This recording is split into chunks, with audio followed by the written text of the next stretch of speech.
이어서 그람 간염형 식중독에 대해서 계속하도록 하겠습니다. 두 번째는 장염 비브리오, 일명 비브리오 파라헤몰리티쿠스라고 합니다. 역시 균도 그람 음성, 통성 행기성 강균인데 때로는 나선형 또는 콤마형으로 나타나기도 합니다. 역시 이 균도 열에 약하고 그 다음에 중성부근에서 잘 자랍니다. 특히 약 산성이나 약 아칼리 부분에서도 자라지 못하는, 그리고 최적 온도는 역시 한 인체 온도와 비슷한 35도, 그래서 냉장이나 고온의 열에 상당히 약한 균이라고 보시면 됩니다. 이 균은 책에 나오지만은 다음에 설명하겠지만은 1960년대 일본에서 처음 근원물, 이게 건조된 멸치, 여기서 처음 발견됐습니다. 호염성 해수세균으로 그람 음성, 통성, 행기성 강균이다. 비브리오 파라헤몰리티쿠스 장염 비브리오균은 혈액 한천배지, 우리가 선택배지 중에 혈액 한천배지라고 있는데 간별배지 중에 거기서 용혈성과 병원성을 띠게 됩니다. 그래서 혈액배지에서 이런 용혈성을 나타나는 현상을 이걸 발견한 사람 이름, 일본 사람이 발견을 했는데 가나가와 페노모 해서 가나와 현상이라고 합니다. 그래서 맹혈성 용혈 독소를 생성을 해서 인체 장간세포로 파괴하고 점성을 지닌 혈변을 생기게 합니다. 그래서 정상은 주로 복통, 심한설사, 구토등을 동반하는데 때로는 똥을 울 때 똥에 혈변이 나타나는 경우도 있습니다. 특히 우리나라와 일본에서 주로 여름철에 많이 발생을 하는 식중독균입니다.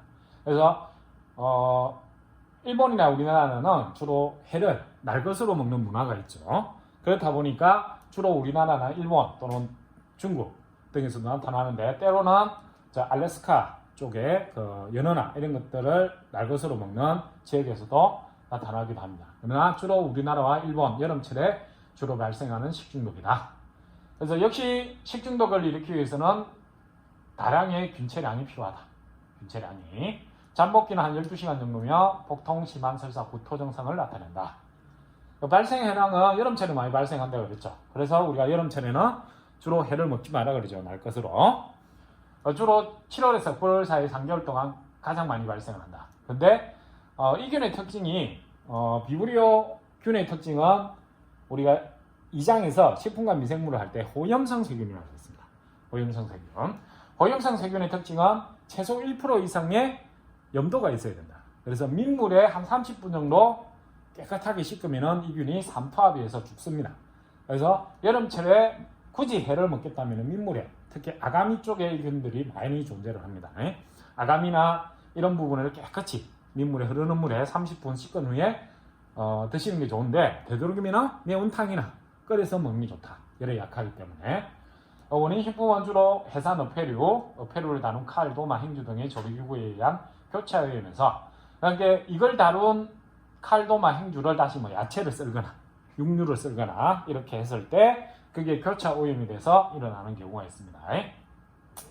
예방은 여름철에 어패류를 날것으로 섭취하지 않도록 주의한다. 그리고 비브리오 파라헤몰리티균이 식중독 감염량 약 한 1억 마리 정도 이상에 도달하지 않도록 저온 저장을 한다든지 이렇게 하는 방법이 있습니다. 그다음 어획 후 유통 당뇨를 거쳐 소비에까지 철저한 저온 관리를 해서 균정식을 억제시킨다. 균정식을. 그리고 열에 약함으로 수치 전에 가열조리로 충분한 예방을 한다. 그래서 여름철에는 페누나 이런 것들을 매운탕이나 이래서 끓여서 먹는 게 좋습니다. 그리고 폐류를 취급하는 칼, 도마, 행주는 일반 식품 사용하는 것과 구별하여서 교차 오염이 방지되도록 해야 됩니다.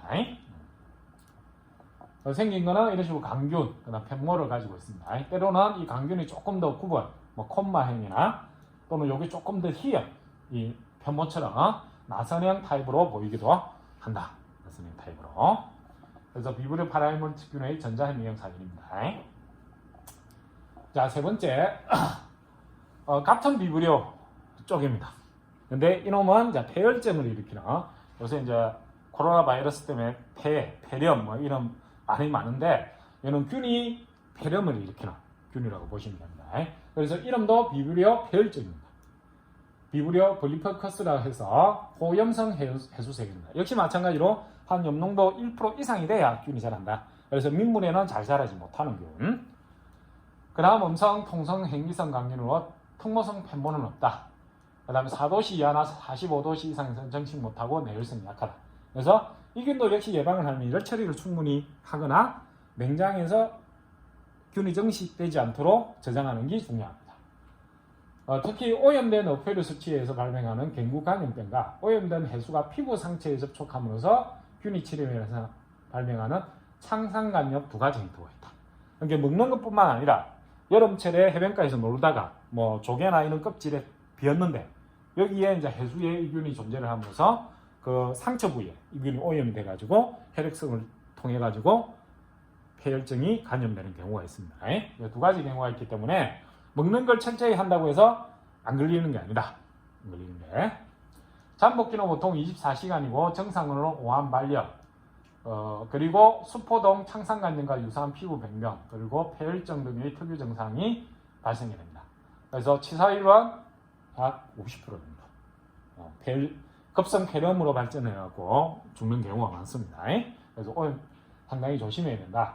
그래서 창상간염은 해수에 접촉된 창상부에 발적,红斑 등이 나타나고 심한 통증이 유발되며 치사율은 25%, 폐혈증보다는 훨씬 낮은 상태나 그래도 치사율이 25%면 상당히 높은 균이라고 보시면 됩니다. 역시 비브리오 바다 쪽하고 관련이 있기 때문에 주로 여름철 7에서 8월경에 많이 나타난다. 주로 겨울철에 해수 바닷가 가서 목욕하는 사람 없죠? 수영하는 사람 없죠? 그러니까 주로 여름철에 많이 발생을 합니다. 먹는 것도 역시 주로 여름철에. 그래서 원인식품은 멍게, 피조개, 소형 해산 어류, 가식부 직접 해수와 접촉하는 조개류 또는 낙지류, 해삼 등에서 검출 빈도가 높다. 예방은 철저한 개인위생관리 그리고 저온 저장하여 균의 정식을 최대한 억제하는 조건을 유지시켜야 된다. 그리고 비브리오 파라헤놀티커스 작년 비브리오에서 말씀했지만 어패류를 담수 일정 시간 담가두었다가 깨끗이 흐르는 물에 한 30분간 아가미 쪽 특히 이런 부분에 잘 씻어서 먹어야 됩니다. 그다음 피부 상처가 있는 사람은 어패류 취급 시 특별한 주의가 필요하다. 그리고 열에 약하므로 56도씨 이상의 가열 조리해서 먹는 게 좋습니다. 이게 조개나 이런 것도 먹을 때 여름철에는 생으로 먹지 말고 주로 조개구이나 뭐 조개탕이나 뭐 이런 식으로 해서 끓여서 먹는 게 좋습니다. 그래서 다음 이제 네 번째 페소제미 에스체리카 콜리에서 병원성 대장균입니다. 대장균은 한 200여 종이 알려져 있는데 이 중에 병원성을 띠는 것은 한 10에서 20% 정도가 병원성 대장균을 띱니다. 그러니까 일반적으로 병원성 대장균 한 80%는 병원성을 띠지 않는다. 네, 우리 장내에 같이 있는 균이기 때문에 만약에 100%다 병원성을 띠는 대장균이라면 우리 장내에 항상 이 균이 존재하기 때문에 맨날 질병을 살고 살아야 돼. 하지만 한 20% 정도가 많게는 20% 정도가 병원성을 띠는 균이기 때문에 실제 이제 유의해야 될 거는 우리 병원성 대장균입니다. 그 다음에 이제 대장균은 우리가 식품에서 중요시 생각하는 이유는 앞에도 말했지만은 대장균이 검출이 되었다는 것은 그 식품이 아주 위생적으로 안 좋은 상태 또는 위생적으로 취급되지 않았다고 판단을 할 수 있기 때문에 식품에서는 대장균 검사를 주로 실시를 하게 됩니다. 특징은 그람 음성 강균으로 아포가 없고 호기성 또는 통성 행유성균이다. 그리고 에스체리카 오이리치 H7, 그러니까 병원성 대장균 중에 가장 강하다고 알려져 있는 장출혈성 대장균입니다. 오이리치 H7은 솔비톨이라는 당을, 당 알코올입니다. 당 알코올을 분해하지 못하는 메콩키 아가베이지에서 무색 진당을 나타내는데 일반적으로 대장균은 무슨 맺는다? 금속 강태가 있다. 이게 핑크빛을 띠게 됩니다. 핑크빛이나 진한 보라색 또는 자주색을 띠게 됩니다. 그런데 오이리치 H7은 솔비톨을 분해 못하기 때문에 무색의 진락을 나타낸다. 무색의 진락을. 그래서 대장균 오이리치 검출 실험을 할 때 이 배지를 사용하기도 합니다. 발병 양식에 따라 장출혈성 대장균, 엔테로 헤몰릭 이콜라이, EHEC라고 하고, 그 다음에 장독소 생성 대장균, 엔테로톡시제닉 이콜라이, 그래서 ETEC, 그 다음에 이제 장침투성 대장균, 해서 엔테로 인비지블 이퀄라이 해서 EI20. 그 다음에 O157H7이 속하는 장출해성 대장균 엔테로 페소제닉 이퀄라이 이렇게 나눌 수가 있습니다. 그리고 장음리성 대장균 엔테로 어그레이티브 이퀄라이 해서 EA20 이렇게 5종으로 분류할 수 있습니다. 근데 특히 장출혈성 대장균 EH20 그다음 EP20 같은 경우는 법정 제1군 전염병군으로 나눠 분류되어 있습니다. 그래서 실험실에서도 취급할 때 최소 등급이 실험실 등급이 생물 위에 3등급 이상에서만 취급을 할 수가 있습니다. 3등급 이상에서만. 그럼 첫 번째 장출해성 대장균 에트로헤몰티커. 그래서 장출해성 대장균 O157H7이 대표적입니다. 그래서 법정 제1군 감염병. 그러니까 법정 제1군, 2군, 3군, 4군, 5군 어떻게 분류하느냐? 이거는 이제 갱구 전염병 할 때 다시 이야기를 할 겁니다. 감염병 할 때 다시 이 분류 방법에 대해서 쉽게 말하면 1군 감염병은 아주 널리 잘 발생을 하는 거. 뭐 2군은 그보다는 1군보다는 좀 약한 거. 근데 치명적인 거는 더 뛰어난 거. 뭐 4군 같은 경우는 성병 같은 거 이런 게 있을 수가 있습니다. 그래서 1군, 2군, 3군은 감염병 할 때 다시 분류를 하도록 하겠습니다. 특히 1군, 2군, 3군을 이것도 역시 구별하는 방법. 어떤 게 1군이고 어떤 게 2군이고 어떤 게 3군인가 이런 것들이 식품기사, 식품위생사 시험에 자주 나옵니다. 자주. 제1군 감염병균으로 베로독소, 베로톡신을 생성합니다. 그래서 O117H7 같은 경우는 특이적으로 보통 식중독균이 한 1억 마리 이상 정도 돼야 식중독이 일어나는데 이놈은 한 100마리 정도 돼도 식중독이 발생될 수 있다. O117H7은 적은 균형으로 발병하면 잠복기는 3에서 8일 정도다. 그래서 혈변, 심한 복통 등의 증상을 나타낸다. 감염의 약 2에서 7%가 혈전성 혈소판 감소증, 그 다음에 요혈성 요독 증후 등을 나타낸다. 그래서 인체 내에서 베로독소를 생성하여 질병을 일으키지만 오염된 식품에서는 생성된 베로독소는 식중독을 일으키지 않습니다. 이게 식품 내에서는 베로독소가 아무리 생성돼도 먹어봤자 아무 소용이 없어. 근데 이게 오염된 균은 먹은 식품을 먹으면은 이게 균이 생체 내에서 베로독소를 이제 생성해내가지고 그게 시그널을 줘가지고 구토를 하게 하고 설사를 하게 하고 혈변을 하게 합니다. 그래서 원인 식품은 완전히 조리되지 않은 쇠고기, 분쇄육, 샌드위치, 원유, 사과주스 등이 있고 소독되지 않은 물, 또는 간연된 호수에서 수영할 때, 수영할 때 수영 잘못하면 물 먹죠, 그죠? 그럴 경우. 그 다음에 장독소 대장균입니다. 엔테로톡시제닉 이콜라이에서 콜레라와 유사한 장독소 엔테로톡신을 생산한다. 균 농도는 약 1억 마리 이상 정도 콜레라와 같은 설사증을 일으킨다. 그래서 이와 관련된 독소는 열성 독소하고 내열성 독소가 있다. 히트 레벨 엔테로톡신 LT와 히트 스테빌리 엔테로톡신에서 ST 두 가지가 있다. 잠복기는 한 10시간에서 12시간. O항원, 아까 O항원이 뭐랬죠? 균체항원이라고 그랬죠, 그죠? 균체항원에 따라 O6, 25, 이런 식으로 해서 존재를 합니다.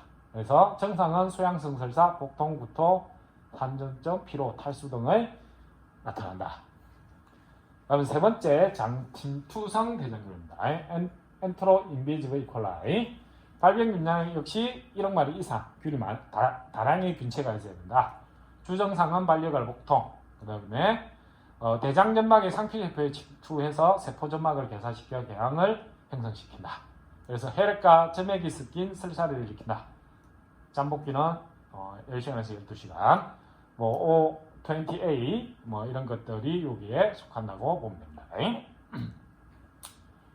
그 다음 병원성 대장균 엔테로페소제닉 이콜라이입니다. 전형적인 간염형 세균성 식중독의 특징을 지닌다. 이게 앞에 살모넬라하고 비슷한 증상을 나타내요. 간염성. 그래서 대장점막의 상피세포를 침입하지 않으며 독소를 형성하지 않는다. 발병 균량은 이 정도고 잠복기는 이 정도. 그래서 여기에 O28부터 이런 것들이 속합니다. 규정상은 아까 살모넬라하고 비슷하다고 생각하면 됩니다. 살모넬라하고 설사, 복통, 구토, 발열 등 급성 위장염을 일으킨다. 원인 식품은 오염된 무육, 신생아용 분유, 그 외 햄, 소시지, 채소, 샐러드, 세간, 특히 우리나라 사람은 육회를 많이 먹죠. 육회, 이런 것들. 그다음에 장음직성 대장균, 엔테로어그레이티브 이콜라이라 그래가지고 EAEC라고 합니다. 세균이 응집하여 덩어리가 되어서 점막 상피세포에 부착하여 독소를 형성한 다음에 나타난다.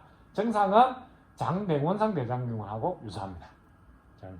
엔테로패소제니 이콜라이하고 비슷한 증상을 나타낸다. 즉 설사, 구토, 때로는 발열 등의 증상을 나타낸다.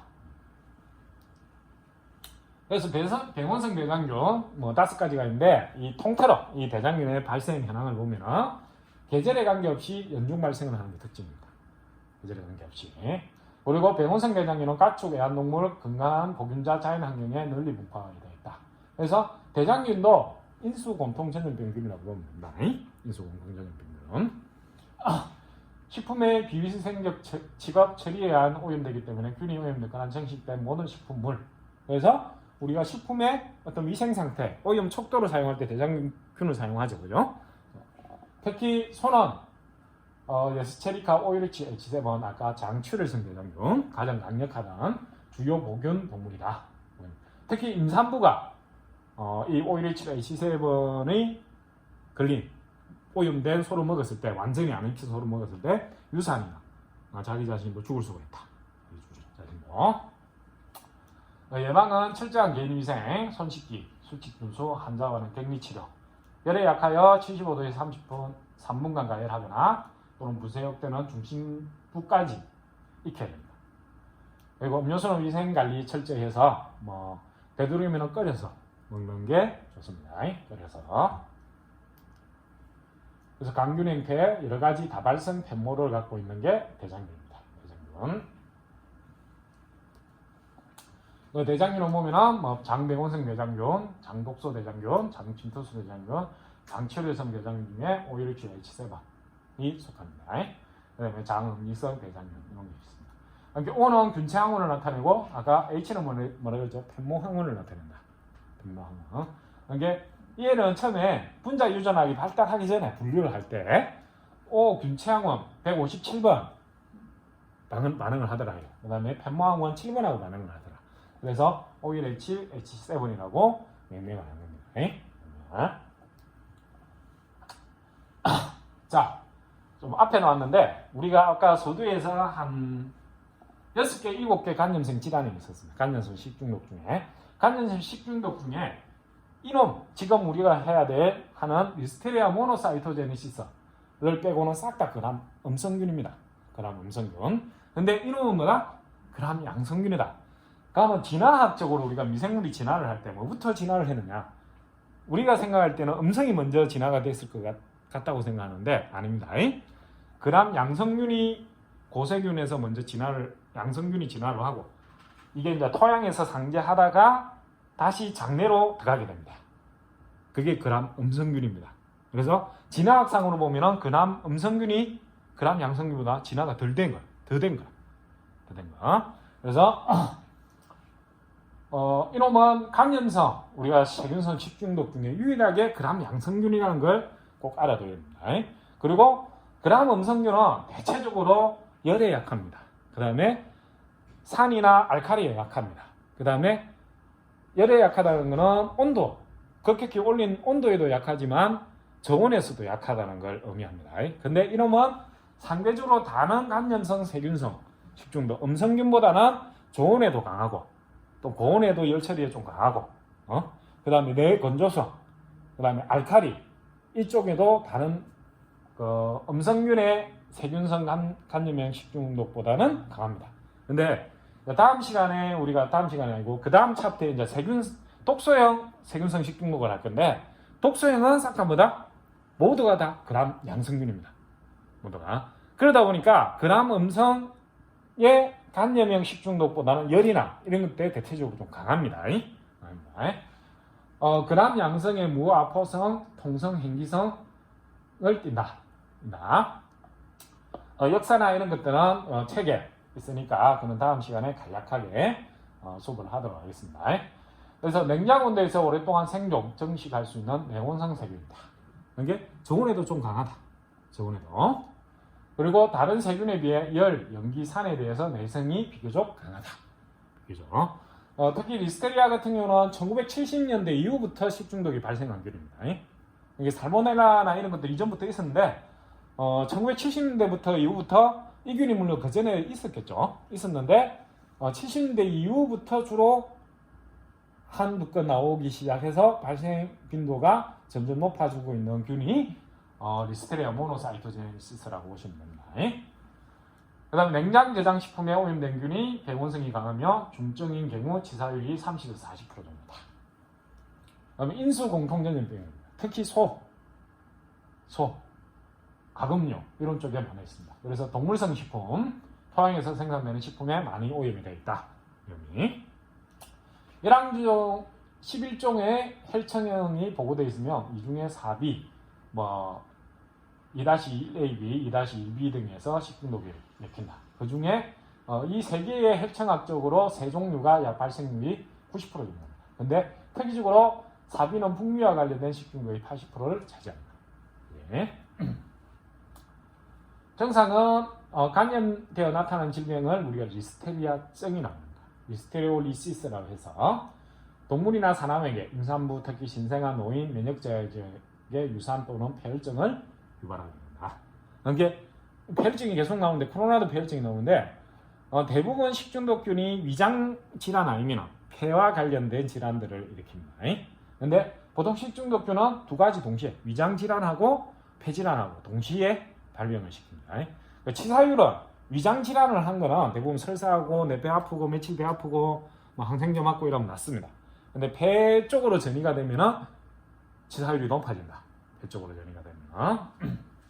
그래서 주로 증상은 말열, 두통, 구토, 그 외에 이제 복통, 설사 등의 위장염 증상은 없거나, 근데 전구 증상으로 두통, 구토 등이 나타납니다. 그리고 간염적인 일으키는 30%에 달하는 높은 치사율을 나타낸다. 지금은 대부분 항생제로 치료가 가능합니다. 그래도 예방이 절대적으로 필요한 균이다. 발생 현암 원인 식품을 보면은 1980년대 후반에 유럽과 북미 지역에 발병해 20에서 30%의 높은 치사율을 보이면서 새로운 공존보건학적 문제로 대두되게 됐다. 그리고 81년 오염된 양배추 샐러드에서 44건의 유산, 사상, 감염된 유아 분면에서 발생이 됐다. 그리고 2008년 캐나다에서 샌드위치 섭취 후 12명이 사망했다. 우리나라는 1993년 뉴질랜드산 수입홍화에서 최초로 발생된 건, 식중독이 발생된 건 아니고 리스테리아가 처음으로 검출되게 됩니다. 검출. 그 외 원유, 우유, 냉동 만두, 피자, 아까 다른 세균성 식중독, 그람 음성 유분화는 열에 강하다 그랬죠. 이게 낮은 온도에도 강하고 좀 높은 온도에도 강하다. 그래서 냉동식품, 미국산 아이스크림 등에서 검출된 적이 있습니다. 그러나 아직까지 우리나라에서는 리스테리아 모노사이토제네시스에서 발생한 사례는 없는데 최근에 한두 건씩 발생하고 있다. 최근에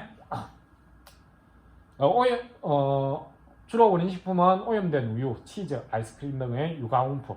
이게 아까 동물하고 아주 동물성 식품하고 관련이 깊습니다. 그래서 물론 동물에도 질병을 일으키는 균입니다. 그래서 인수공통전염병 또는 인수공통 식중독균입니다. 식중독균. 유가용품, 가금육, 식육 등의 육류제품, 생선, 어패로 만두, 냉동식품, 채소류 등이다. 특히 예방에는 냉동, 냉장식품의 저장 시 철저한 온도 유지, 그리고 식용이나 생선 등을 다른 제품을 분리 보관하여 2차 오염을 방지한다. 그 다음에 식육을 생식을 피하고 살균하지 않는 우유에 음용을 상수한다. 식육은 다른 식품과 분리하여 냉장고 온도는 철저한 온도 관리와 청결 유지를 하는 게 중요합니다. 이런 식으로 감균 형태고 다발성 폐모를 갖고 있습니다. 그럼 음성균이 아니고 양성균이라는 걸 꼭 명심을 해야 됩니다. 여섯 번째, 캄빌로박터 제균이라 해서 우리가 이장에서 미생물의 생육에 미치는 요인할 때 산소할 때 그게 좀 미호기성균이라고. 산소를 좀 싫어하는데 산소가 없으면 안 되는 거. 산소 분압이 낮은 상태에서 잘 자라는 거예요. 이 균이 대표적인 미호기성균입니다. 미호기성균. 아포를 생성하지 않는 그람 음성 강균으로서 미호기성 세균으로 호기적 조건에서는 정식할 수 없으나 죽지는 않습니다. 죽지는 않습니다. 정식은 안 해도 죽지는 않는다. 호기적 산소 분압이 높은 상태에 있어도 10도 이하의 저온에서 호기적 조건 하에서 어느 정도 생존이 가능하다. 최적 생명 온도는 30도, 최고 정식 온도는 42에서 46도로 호열성 세균에 가깝다. 미호기성균이면서 호열성 세균이고 그다음 음성균인 게 이 균의 특징입니다. 특징. 잠복기는 다른 세균성 식중독과 달리 좀 잠복기가 긴 게 좀 특징입니다. 2일에서 7일. 그래서 세균성 식중독보다는 좀 길다. 증상은 역시 감염성 질환의 설사, 복통, 두통, 구토, 발열 등의 감염성 질환을 나타낸다. 설사는 수양성이며 특히 유아의 경우 1, 2가 유사한 설사를 하면 절반이 혈변, 설사를 하게 되면 똥에 피가 같이 묻어나는 경우가 있습니다. 발생 현황을 보면 미국에서 가장 많이 발생되고 있는 식중독 원인균으로 매년 2만 명 정도 감염이 되고 있습니다.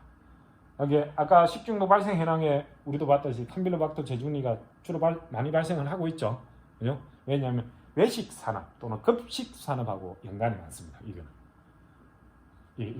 특히. 그래서 캄빌로박터 감염적 발생 건수는 79%가 식품으로부터 기인하고 분류된 균의 90%가 캄빌로박터 제주니입니다.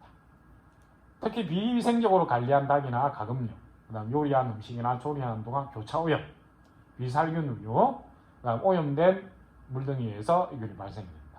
특히 미국에서 유통 중인 닭고기 70에서 90%가 캄빌로박터 균이 오염되어 있다. 감염균량은 약 한 1000마리 정도. 다른 식중독과 달리 미량으로 오일을 치료 H7 정도는 아니지만은 그런 100마리 정도였죠. 1000마리 정도로 미량으로도 식중독균이 발생이 된다. 그래서 우리나라에서는 2007년에 7건 발생하여 449명의 환자가 발생하였으며 지금도 한 탑 5에서 탑 6 우리나라 발생 원인으로 보면은 한 5번째, 6번째 정도로 많이 발생을 하는 게 이 캄빌로박터 제주니라고 보시면 됩니다. 원인 물질이. 그래서 닭고기 등의 높은 빈도로 분류가 되고 있다. 원인 식품은 대부분 생우유, 그다음 음용수 물, 조리한 비위생적으로 처리하여 조리한 음식, 그다음 시루과 그 가공품 샐러드입니다. 그래서 예방은 특히 동물성 식품, 닭고기는 충분히 간을 처리하여 섭취해야 된다. 그다음에 오염된 시국이 조리된 음식물에 접촉하지 않도록 주의한다. 그다음 소량의 균으로 발병이 가능한 식이균에 의한 2차 오염을 방지한다. 그다음 닭고기 처리 시설의 처리 음질, 조리고기에 의한 교차 오염을 방지한다.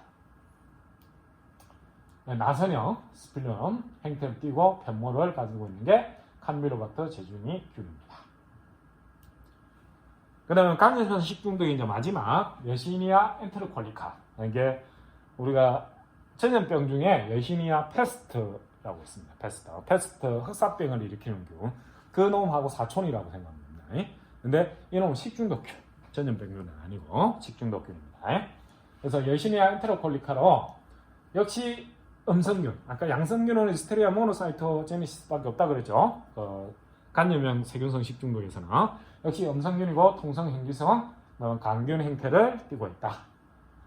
특히 이 균은 저온에서 생육이 가능하다. 저온에서 생육도 가능하고 생장도 더디게 일어난다. 이게 균정식도 저온에서 일어나는. 대부분 균들은 저온에서는 생존만 하는데 에너지를 다 쓰는데, 살아남기 위해서 에너지를 다 쓰는데, 이놈은 살아남으면서도 한두 마리씩 균을 번식을 시킨다. 그게 특징입니다. 그래서 저온성 세균이라고 합니다. 저온성 세균. 영하 5도의 냉장 조건에서 발육이 가능한 저온 세균으로 냉장 저장 식품에 특히 주의를 해야 된다. 저온 정식 특징 때문에 장내식과 달리 가을, 겨울에 가장 많이 검출이 되는 균이다. 혈청학적으로 O항원, 그 다음에 O항원으로 57개, 그 다음에 H항원으로 11개, H항원이 편모 19개, 그 다음에 K, 햇막으로 6종류가 분류되어 있습니다. 이걸 조합을 하면은 200종이 넘어. 200종이. 그래서 주로 어린아이 노약자에게 발생되는 기해감염의 특징을 가지고 있다. 잠복기는 6시간에서 12시간. 주로 위장질환과 폐혈증을 동반 유발을 한다. 즉 복통, 발열, 설사, 두통, 구토 등을 동반 급성 위장질환과 폐혈증을 동시에 일으킵니다. 그리고 2차 면역질환으로 피부의 결정성 동반, 다발성 관절염 등의 같은 여시니아 시설에서 여시니아증을 일으키기도 합니다. 발생 현황 및 원인 식품 보면은 우리나라에서는 식품 수치와 관련하여 관련된 사례는 없으나 주로 돈육, 우육, 닭고기, 냉동식품, 먹는 식품 등에서 균은 검출된 적이 있습니다. 균은. 그 다음에 사람과 동물의 균면에서 분리되며 특히 보균동물과 접촉해서 직접 감염되고 또는 이균의 식품이나 물 등의 매개에서 감염이 일어난다. 원인식품은 원유, 식육, 돈육, 닭고기, 물 등의 특정 식품에 꼭 한대지 않는다. 이게 제가 앞서도에 이야기했지만 식중독의 원인식품이라는 게 그 균의 원인식품이라는 게 그게 주로 많이 발생을 한다는 거지 다른 식품이 안 나온다는 내용이 아닙니다. 그래서 역시 앞에 가금류 쪽에 우리가 주로 인수공통전염병 같은 가금류나 육류나 이런 게 많이 검출이 되지만 단백질 식품이나 또는 곡류식품이나 채소식품에서도 발견이 됩니다. 당연히. 예방은 돼지고기나 주요음이기 때문에 토살 처리 관련 철저한 위생관리, 그다음에 사도시야 저온에서 정시하며 장기간 걸친 저온 보관은 피하는 게 좋다. 이게 되도록 빨리 조리해 먹는 게 좋다. 열에 약하면 식품 조리 시 75도씨에서 3분 이상. 저온에는 강한데 뭐는 약하다? 열에는 약하다. 이렇게 고온에는 약하다. 그래서 75도씨에서 3분 이상 충분히 조리하여 섭취하는 게 낫다. 그리고 식품 처리 종사자들의 개인 위생에 유의하여 균의 교차 오염.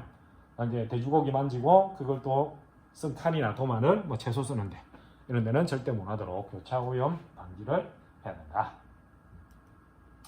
그래서 이런 식으로 강균 행태로 나타납니다.